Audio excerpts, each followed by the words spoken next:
Hi, everybody, and welcome to the ProVideo Pages webinar and podcast series, where we bring relevant small business marketing and business topics and break them down in such a way that you can take action in your business.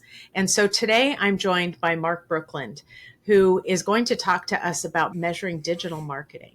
And the reason that we chose this topic was because, honestly, it's because Marc is passionate about metrics. And so he's going to give you quite a bit of information here that you can easily feel overwhelmed. But I would ask that as you listen to this, that you consider what you can apply in your business and what might be a priority. So take some notes. We have a handout. I encourage you to click on the link in the description for the handout and download that and actually maybe even print it and take notes on that.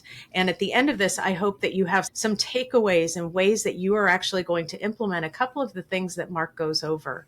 Marc is the founder and CEO of SEO Locale, a full service digital marketing agency that he started from his apartment in Old City, Philadelphia in 2017 with just himself and his laptop. And since then, he's grown the company to 15 employees and over 220 clients. Quite impressive. And Marc, I know that you've seen a lot. And so this topic is something that is really that you're passionate about. And so I look forward to you sharing your expertise. Thanks, Anna. I appreciate it. And I'm going to let you take it away. So what I really wanted to talk about and focus on is the importance of tracking your digital marketing campaigns. And what I'm going to focus on throughout this presentation is the primary mediums that we focus on, which is Facebook, YouTube, Instagram, SEO content, and email marketing. So for everyone who doesn't know, again, I'm Marc Brookland, and today I want to explore the crucial role that tracking plays in your digital marketing campaigns. Our focus is going to be on understanding how to effectively track performance across all of your favorite digital marketing platforms. And I hope that by the end of the presentation, you all have a much better understanding of why tracking is one of the most valuable aspects of your marketing efforts and how you can pull actionable insights from that data. So why are you tracking your marketing campaigns? Tracking allows us to measure the effectiveness of our campaigns. Without tracking, we're flying blind. We're making decisions based on assumptions when we have the ability to get the data to tell us what our decisions should be. There's also, if you have the resources to allocate where it's possible, then that's where you can really help maximize your ROI, where you can invest in different tracking strategies and mediums. There's a lot of value in data in making data-driven decisions. So for example, if you're able to identify high-performing channels, then you're able to double down on those strategies to make sure that you are consistently yielding yourself the best results. Tracking all of your campaigns is going to help you optimize all of your marketing strategies, and it ensures that you're able to evolve and adapt to different market trends and consumer behaviors. Understanding all of your consumer behaviors through data insights is going to enable you to tailor your marketing efforts to make them as effective as possible. So let's start with Facebook, one of the most popular social media platforms out there.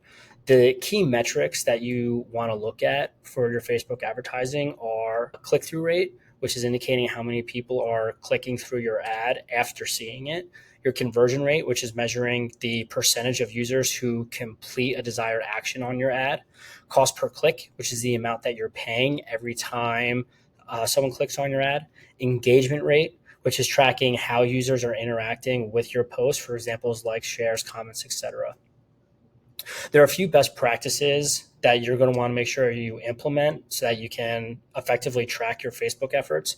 The first thing that you're going to want to do is set up your Facebook pixel. This is a powerful tool that is going to allow you to track different conversions. It can also allow you to create custom audiences for retargeting, and it helps you gain valuable insights into the people who are interacting with your ads and on your website.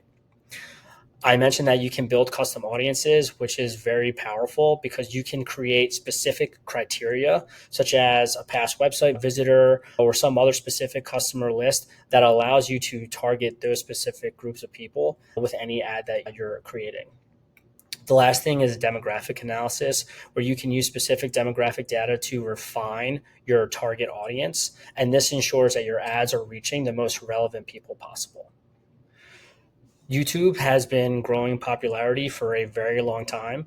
So advertising on YouTube has become incredibly more powerful today than ever, and just continues to become more and more powerful and popular. So the key metrics that we want to look at when focusing on YouTube are watch time, which is the total viewers that are spent watching your videos, the audience retention, which tells you how well your videos are keeping viewers engaged over time, the click-through rate of your video ads, again, showing you the amount of people who are clicking into your ads after they see them, and your conversion rate. It's measuring how many viewers are taking whatever that desired action is going to be for that video. You're going to hear me talk about click-through rate and conversion rate a lot throughout this video, since conversion rates are that important. Some of the best practices that you're going to want to take advantage of while you are building a YouTube campaign is to look at your YouTube analytics. This provides detailed insights into different user behavior, which can help you understand the content that is resonating with your users most. You can also integrate your Google Analytics by linking your YouTube account with your Google Analytics to help you better track the conversions and user behavior that much more comprehensive. Google Analytics is also a free tool, so you don't have to worry about any additional spending or budgets or anything like that. The last thing that you're going to want to make sure is that you have compelling CTAs in your videos. You can include strong call to actions in your video descriptions during the video to help you drive viewer engagement, conversions, and things like that. Next platform I want to talk about is Instagram. Some of the key metrics on Instagram are going to be your engagement rate, which is measuring your interactions, again, like likes, comments, shares. Reach and impression, which is indicating the number of people who are viewing your post and how often that they're seen. Conversion rate, tracking how many users are taking that desired action. Click-through rate, which is measuring how many people are clicking the different links or swiping on your posts. The best practices that you're going to want to incorporate for an Instagram campaign are going to be Instagram Insights. Instagram Insights is a built-in analytics tool on Instagram to help you monitor your post performance. It can also give you detailed reports and information on your user demographics. Another important thing to incorporate is UTM parameter. A UTM parameter is a simple tool that helps you identify where users are landing to on your website and where they came from.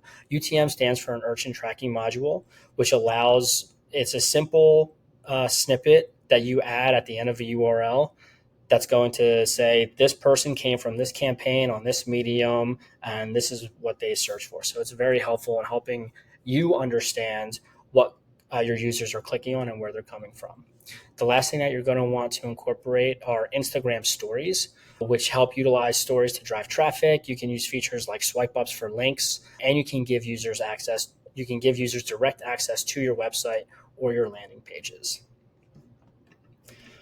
So now I want to talk about my personal favorite, which is SEO. The key metrics that we're going to want to look at for tracking your SEO performance are organic traffic, which is measuring the number of visitors coming through your website, or organic keyword rankings, which is tracking your website's keyword position through search engines. Conversion rate, measuring how many visitors are coming to your website organically and how many of them are completed whatever that desired action is. Some of the best practices when it comes to SEO are using Google Analytics and Search Console. Again, these are both free tools. They help you gain invaluable insights into your website's performance and identify areas for improvement. On-page SEO optimizations, which is everything that you do within your website specifically to help optimize it for search. These are things including your title tags, meta descriptions, the content on your website, the headers of the content. Those are all primary ways to help optimize your website for search. And the last thing is the high quality backlinks, also known as building links, link acquisition. You may have heard a lot of these different things, link outreach. This is building backlinks from reputable sites around the web to boost your website's authority throughout the space. This is becoming, in my opinion, increasingly more important in search engines. So it's definitely important to make sure that the content you're creating is highly valuable for other people to want to link to you. One thing that I also really wanted to mention quickly is SEO versus SEM. SEM is search engine marketing, where you are paying the platform to advertise on that platform. I get a lot of questions about the pros and cons of each one and when it might make sense to use SEO or use PPC. And there's not really a black or white answer. SEO is great for the long run. It takes more time for your SEO to build and start providing you the best results, whereas PPC is typically a much quicker medium to start getting results. PPC can also be highly expensive and even more competitive than the SEO landscape. The reason is because PPC is it's an auction-based system. So you might have different competitors that are driving the cost per click up way high, and the only way for you to compete is to also pay that much. So I always tell people that if they have the budget for both, it's definitely worth it. If you need results tomorrow, paid search might be the better medium for you to go.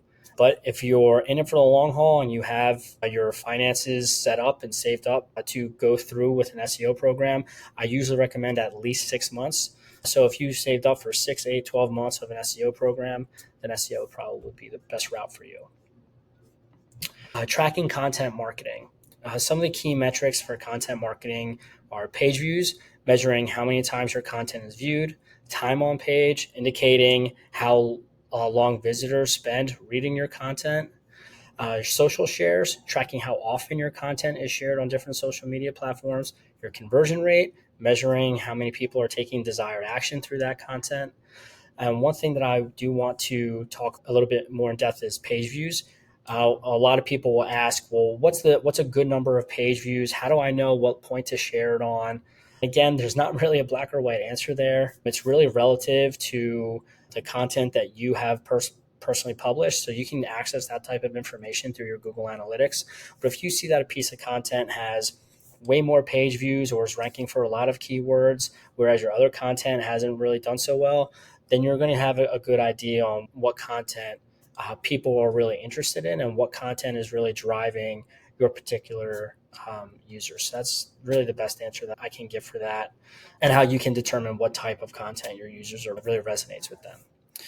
Some of the best practices for tracking your content is going to be Google Analytics, as always, where you can track the performance of all of your content, using strong call to actions, making sure that the user has a clear indication of what you want them to do after reading this content.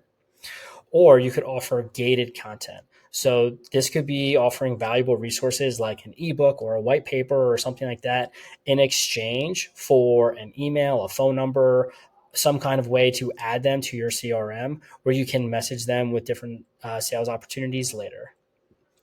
The next thing that I want to touch base on is email marketing. So the key metrics that I use for email marketing are open rate, measuring how many recipients are opening your email, the click-through rate, how many recipients are clicking on your links or interacting with your content through your emails. The bounce rate tracks the percentage of the emails that could not be delivered, and conversion rate. And this is measuring the percentage of users who are completing whatever that action is that you have them in your email. One thing I want to quickly say about bounce rate is that bounce rate in an email marketing platform is very different than in bounce rate that you see in Google Analytics. A lot of people try to focus on the bounce rate in Google Analytics, which isn't really a very strong metric anymore, just because simply Google Analytics doesn't accurately report on what a bounce rate is and actions that a user is taking. Whereas the bounce rate in an email marketing is extremely important, because if you have too many emails that aren't being delivered, you might get booted off your email platform. So that one is really important when it comes to email marketing.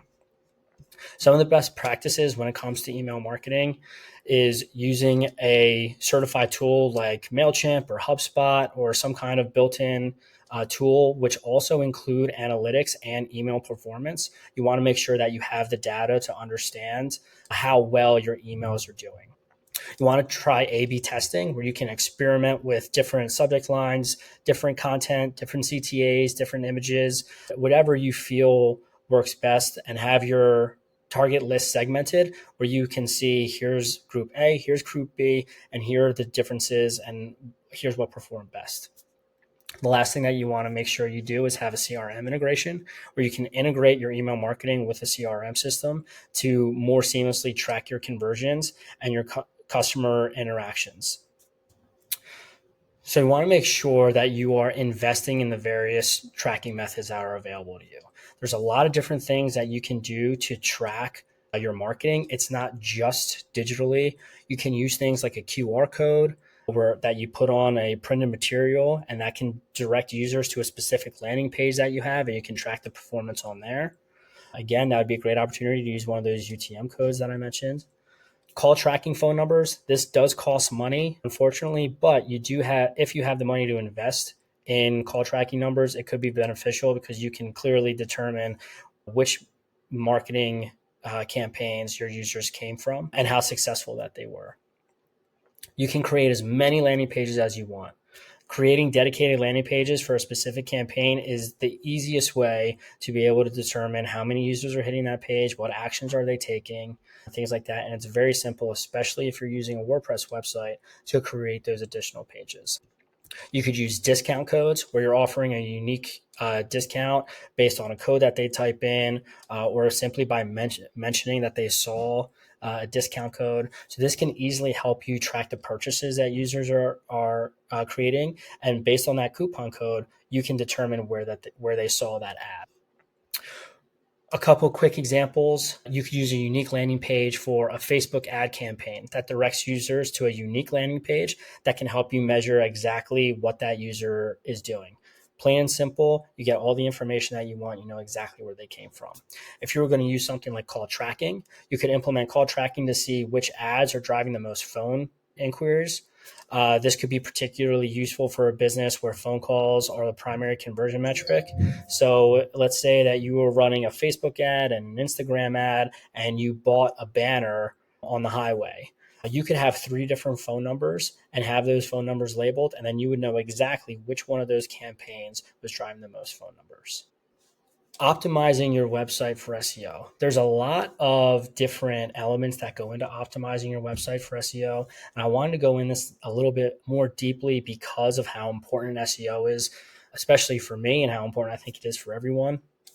So I mentioned the on-page SEO a little bit before, but what exactly goes into that on-page strategy? What else should you be looking at? The first thing you're going to want to look at is keyword optimization. So this is where you want to research your industry, use relevant keywords in your content, your titles, your meta descriptions, and things like that. It's very, very important that you identify specifically what the keywords are that your potential customers are looking for, and that you're incorporating those keywords into what you're presenting to them on your website. That's going to be how search engines understand what your website is about and when to show your website for a user's query.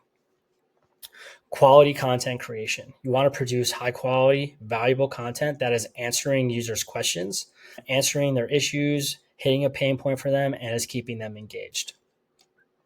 Your meta tags and descriptions help make sure that those items are compelling and accurately describe your content. They can help you improve your click-through rate.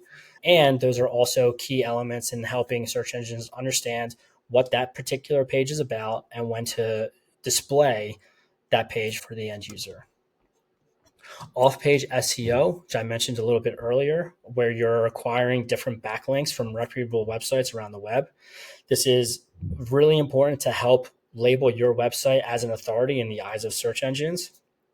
Oftentimes you'll hear what's called an outreach program, where you are manually reaching out to could be thousands of different websites around the web, hoping to share content with them that they want to link back to your website for. And that's going to be the most powerful way that you can gain a backlink.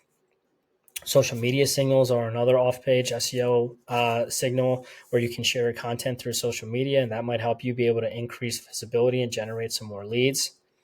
So the benefits of doing all these things is going to be improved visibility and traffic. Optimizing your website for SEO obviously is going to give you more opportunity to win more business, and you can enhance your user experience. So you want to make sure that you have a very well optimized website that's going to provide the best user experience possible, and that can lead to higher engagements and higher conversions. The other thing that I want to talk about is using values to track your conversions. It can be really helpful to assign a specific value to your conversion, even if they don't technically have one. For example, if you're a home service business, not every roof costs the same, not every HVAC job costs the same, but you probably have an average. So if you're able to assign an average customer value, then you can calculate that average and you can determine, based on all the different marketing things that you've done, which medium has, on average, brought you the most business. You can apply this value to each lead to estimate potential revenue from different campaigns. So that's another really beneficial thing of assigning an estimated value to each of your conversions. So, for example, let's say your average customer is $500 and you generate 10 leads from a campaign. Then you can estimate that your potential revenue from that campaign is $5,000. And again, that's something that you can compare across all the different campaigns that you're doing, where you can easily see which one, on average, is generating you the most revenue. Leveraging a CRM. I'm not going to spend too much time on this because I think it's a whole nother presentation that someone could do about CRMs, but they are extremely beneficial. They provide you a centralized data source where all of your lead and customer data is sitting in one place for you to analyze. It can track your revenue and lead sources. You can monitor where all these different things are coming from. It helps organize notes and follow-ups for you. So you can keep detailed notes in your system about who you reached out to, what you reached out to them about, and when your last follow-up was. Some best practices for your CRM is to make sure that you integrate your CRM as much as possible into all of your marketing items, your marketing tools, your tracking tools, all of those things to provide the most comprehensive picture of all of your efforts. The other thing is CRM analytics. You can use CRM analytics to measure different things like the effectiveness of a campaign or identify different areas for improvement. And the last thing is data maintenance, where you can regularly update and clean your CRM data to make sure that it's as accurate and reliable as possible. That's going to be really important for your CRM. So, in conclusion, what I want to really drive home is the importance of investing in tracking all of your marketing efforts, the importance and value of investing in various tracking methods and measuring your campaign effectiveness in order to provide the best ROI for you. You want to optimize your SEO, the significance of on-page and off-page SEO strategies in driving organic traffic and improving your visibility, using values for conversion tracking. Assigning values to conversions can help you estimate the potential revenue and easily identify high-performing channels. Leverage your CRM. The benefits of using a CRM to track your revenue, your lead sources, and maintaining all of your leads. That's going to be very important. So my final thoughts here are tracking is essential for optimizing marketing efforts and making data-driven decisions. It helps in improving ROI by identifying and focusing on high-performing strategies, and you can stay much more adaptable and continuously refine your strategies based on insights that you've gained from your tracking. So that concludes my presentation, and if anyone has any questions at all, please feel free to reach out to me. Thank you, Mark. There is just so much in here. And so I hope that you, as you've watched this, that you haven't gotten overwhelmed, but instead are encouraged and have some ideas of specific areas where you can start tracking or get a little bit more serious and buttoned up about managing the metrics in your online and digital marketing. Mark, there's just such a wealth of information here. Thank you so much for joining me and sharing your expertise. I encourage everyone to listen to the podcast where Mark and I get to talk about more about what he does and dive into a couple of these topics a little bit more deeply. So again, thank you, Mark.